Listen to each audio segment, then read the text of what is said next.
আমার আল্লাহ তাআলা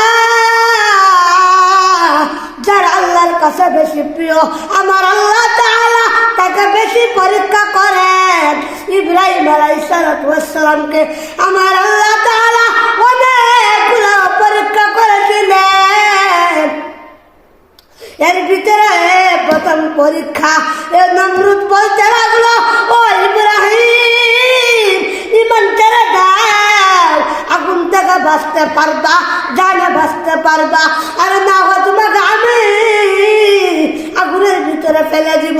ইব্রাহিম বলল, আমার জীবন চলে যাবে, ঈমান থাকবে, কিন্তু ও মুসলমান, ইব্রাহিম আলাইহিস সালাম কোন বিরোধে ঈমান ছাড়লো না।